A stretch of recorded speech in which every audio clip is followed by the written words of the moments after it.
మన దామన్న మా తండ్రి సమానసులు రాష్ట్ర ఆరోగ్య శాఖ మంత్రి వర్యులు దామోదర్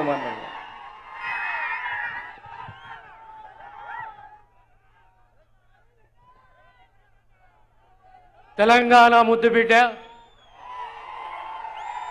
మన అందరి ప్రియతమ నాయకుడు,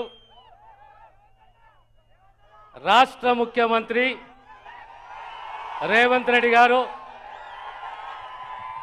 సహచ మంత్రివర్యులు సురేఖ గారు, శ్రీనివాసరెడ్డి గారు, యువ నాయకుడు మెతకు సీమ శాసనసభ్యుడు రోహిత్ రావు గారు, బీసీ బిడ్డ, ముద్దురాజు బిడ్డ, కాంగ్రెస్ బిడ్డ, మెతుకు కాంగ్రెస్ అభ్యర్థి నీలం మధు గారు, మిత్రులారా, ముఖ్యంగా ఈనాటి ఈ ఉత్సాహము, మీ నమ్మకము, నాయకత్వం మీద ఉన్న ప్రేమని చూస్తుంటే తెలంగాణ రాష్ట్రంలో రేపు ఖచ్చితంగా 17 స్థానాలలో 15 స్థానాలు కాంగ్రెస్ పార్టీ గెలవబోతున్నది.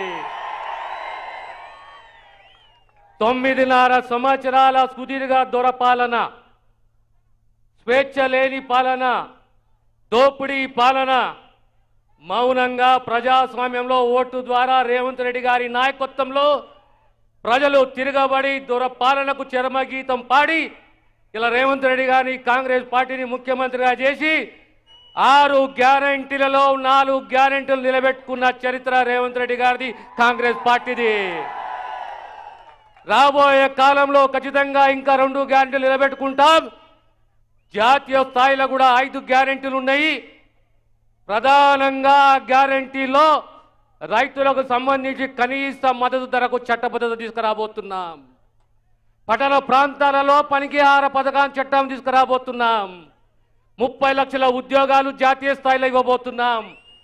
కాంగ్రెస్ చరిత్ర మీ చాలా మంది మర్చిపోయిండొచ్చు. మెతుకు సీమ చరిత్ర, మెతుకు సీమ చరిత్ర ఆనాడు కాంగ్రెస్ పార్టీని, ఇందిరమ్మని యావత్ భారతదేశంలో కాంగ్రెస్ ఓడితే ఆనాడు మెదక సీమ ప్రజలు ఇందిరమ్మని గెలిపించి ప్రధానమంత్రిగా చేసిన చరిత్ర మెదక్ సీమ ప్రజల చరిత్ర. కనుక రేపు రాబోయే ఎన్నికల కూడా 13వ తేదీ జరిగే సార్వత్రిక ఎన్నికల్లో రేవంత్ రెడ్డి గారి నాయకత్వంలో ఖచ్చితంగా 15 సీట్లు గెలుస్తున్నాము.